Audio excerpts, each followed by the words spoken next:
잘잘법 신학생을 위한 공개 강연의 Q&A 시간 시작하겠습니다. 오늘 특별히 출판사에서 협찬을 좀 해주셨어요. 이게 초역 예수의 언어라는 책인데요. 근데 이 책은 누가 쓰셨냐면 김학철 교수님 쓰셨습니다. 그래서 교수님 좀 소개해 주세요. 길게요, 짧게요? 좀 길게 하세요. 신학의 역사라고 하는 건 어떤 도전이 있고 응전할 때 그 당시에 방법론 사용한다 그랬는데, 성서 번역의 역사도 성서를 번역하고자 하는 분들은 많은 분들에게 읽히려고 하는데, 하나님의 말씀을 많은 사람이 접했으면 좋겠다라고 번역을 하는데, 그 시간이 가면 그 성경 번역을 바꿔야 할 필요를 느끼거든요. 왜냐하면 언어가 변화하고 청중이 변화하고, 그런데 그것을 계속 고집하면 문제가 생깁니다. 그래서 70인역이라고 하는, 유대인들이 히브리어를 잃어버리니까 다 그리스 말만 밖에 못하니까 그리스 말로 유대인들이 구약 성서를 번역하기 시작하고, 라틴 제국, 그러니까 로마 제국이 와서 라틴어를 하니까 라틴어로 번역하고, 그런데 이제 시간이 지나다가 보면 라틴어의 불가타역이라고 하는 히에로니무스라고 하는 분이 번역한 게 확정돼서 이 번역 외에는 안 되는 거죠. 신앙이 불안을 견디는 방법, 나쁜 방법입니다. 뭐냐면 어디 하나에 탁 줄을 걸어서 요거 움직이지 않으면 마음이 편해지죠. 근데 이 라틴어 성서가 문제가 많거든요. 예를 들어 예수께서 회개하라, 천국이 가까웠다 이렇게 한 거를 고해성사해라 이렇게 번역했거든요. 회개하라를. 그러니까 그거는 안 되잖아요. 끊임없는 번역 시도가 있었습니다. 종교개혁 전에도 위클리프역 1382년에 있는데, 일반 신도들에게 하나님의 말씀을 읽기 위해서 영어로 번역했어요. 그런데 어떻게 됐냐? 번역했다는 이유로 1428년에 위클리프가 죽었는데 1428년에 그의 묘를 파서 그의 시신을 꺼내서 화형에 처합니다.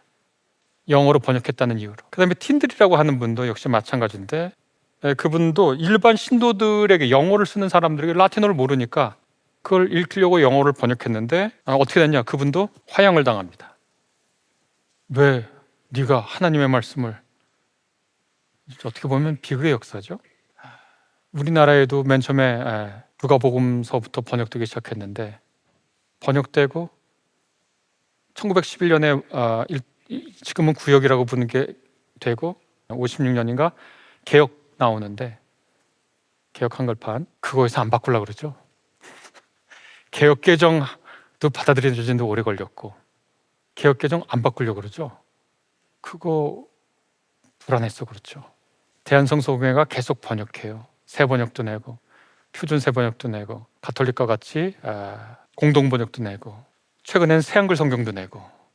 근데 개역 개정 안 바꾸죠. 그러나 개역 개정을 읽고 누가 많이 이해하겠습니까?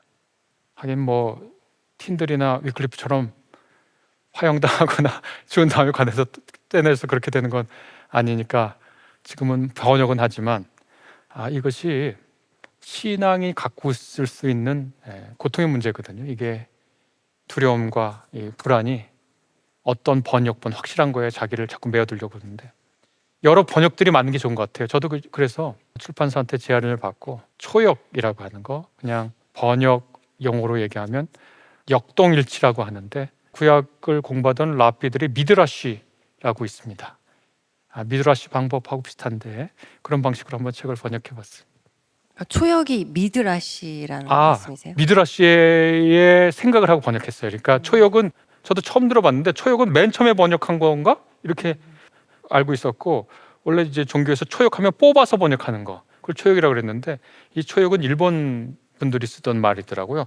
그러니까 초월해서 번역한다는 거예요. 그러니까 문자하고 이 문장이 얽매이지 않는 거예요. 근데 성서학을 공부한 사람들은 성경을 번역할 때 여기 단어가 하나 있잖아요. 근데 그 단어를 안 번역하면 죄책감을 느껴요. 그런데 초역은 그거에 구애받지 않는 거예요. 그 문장의 단어를 하나도 안 쓰고 그 문장이 전달하는 뜻을 전달할 수 있는 번역인 거죠. 그러면 예수님께서 이 말씀을 하신 정황을 좀... 네, 정황을 예수님 하신 말씀, 그 정황, 우리가 살고 있는데 우리의 정황, 그걸 이제 이렇게 옮기는 거죠. 그 본질적인 내용이 뭔지를 해석하신 네, 네, 거군요. 네. 저도 근데 내용을 봤는데 하루에 하나씩 읽을 수 있게 한 말씀씩 돼 있더라고요. 그래서 이거 큐티해도 되나? 약간 이런 생각을 했는데 네, 많이 좀 사보셨으면 좋겠습니다. 그러면 이제 Q&A를 시작해 볼 텐데요. 저희가 사전에 신청하실 때 질문을 미리 받았어요. 그래서 첫 질문은 교수님께서 한번 뽑아주시죠. PD님이 해주세요. 아니요, 하셔야 됩니다. 오른쪽에서 세 번째 있는 걸 뽑아주세요.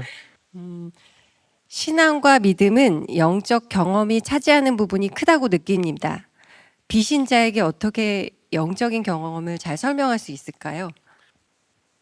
사과 안 먹어본 사람한테 사과 맛이 무엇인지 언어로 알려주는 건 불가능합니다.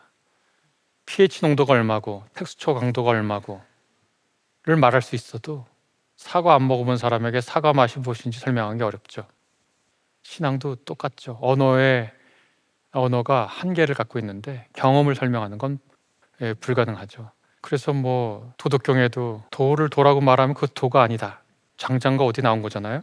어떤 한 고위 관리가 옛날 책을 읽고 있는데 저기 수레바퀴 그 홈 파는 노인이 고위 관리한테 뭘 읽고 계십니까? 그랬더니 옛날 성인들이 쓴 책다 읽는다 그랬더니 바퀴 구멍 그 살 딱 끼우는 거 그 하는 분이 그거 성인들의 그 똥입니다. 그래서 무엄하잖아요. 그래서 너 왜 그런 얘기하냐? 너 제대로 설명하지 않으면 뭐 혼나겠다 그랬더니 내가 아주 최고 기술자인데 아들한테 이거 물려주려고 아무리 말해도 아들이 모르더라.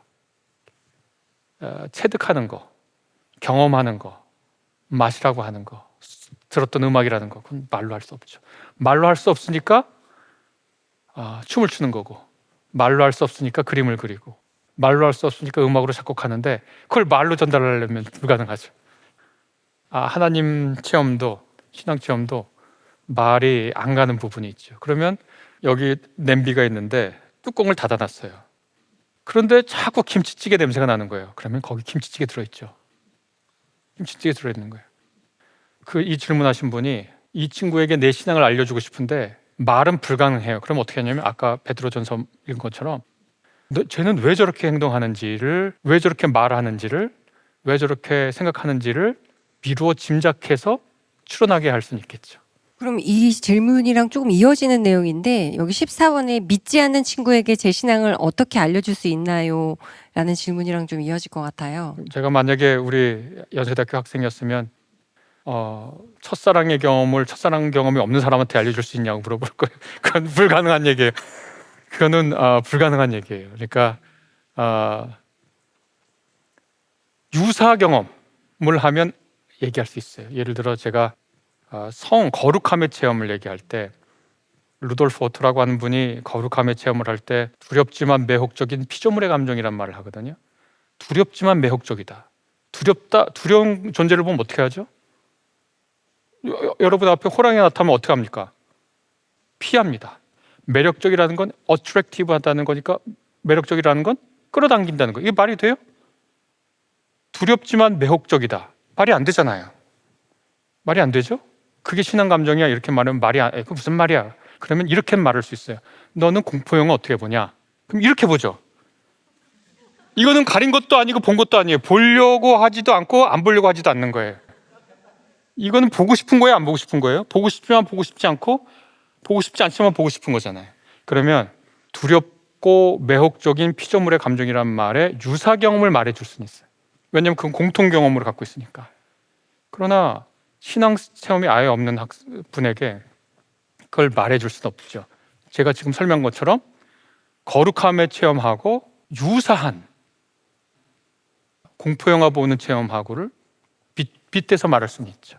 언어의 한계입니다. 그거는 뭐 신앙뿐만이 그런 게 아니에요. 아까도 말한 것처럼 사과맛, 첫사랑, 뭐 첫 키스의 추억, 우리 한용운 선생 그 시처럼 그걸 어떻게 말하겠어요?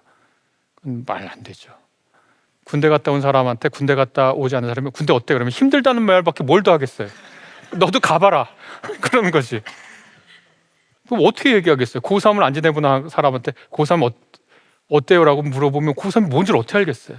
그러니까 언어의 한계다. 그건 유사한 체험을 말할 수밖에 없다. 그러면 우리가 하는 전도행위나 어떤 예배나 이런 교회가 운영이 되고 이런 것들은 우리가 하지만 사실은 신앙을 갖게 되고 주님과 만나는 일은 주님이 우리에게 주시는 선물인 거네요. 누가 사람이 할 수 없는? 자식도 기독교 신앙을 물려줄 수가 없습니다. 내가 건강해요? 그럼 내 아들한테 건강을 물려줄 수 있나요? 불가능한 얘기예요. 신앙도 내가 신앙을 갖고 있다고 해서 내가 건강하다는 얘기는 건강한 삶의 습관을 가지고 건강한 식단을 가지고 살았겠죠. 그렇다고 아들이 건강해지는 건 아니에요. 내가 신앙이 있고 신앙생활을 하고 내가 신앙인의 모범으로서 충실히 살아왔다고 자부해. 근데 내 자식이 신앙이 없어. 그건 불가능한 거예요. 신앙은 물려줄 수가 없어요. 어떻게 하겠어요? 그걸. 건강 물려줄 수 없듯 신앙 물려줄 수 없죠. 다만 건강한 생활 습관이 이렇다는 걸 보여줄 수 있을 뿐이죠. 그러면 다른 사람에게도 신앙이 훌륭하다라는 게 뭔지는 그렇게 얘기할 수는 있지만 그 사람이 신앙을 갖는 건 전적으로 하나님의 은혜니까 귀에다 대고 마이크 키지 말라고 스피커 대지 말라고 저는 얘기하고 귀에다 대고 스피커 대고 얘기해봐야 치즈 싫어하는 사람이 치즈 먹을 리 없습니다. 네, 고맙습니다. 질문해 주셔서.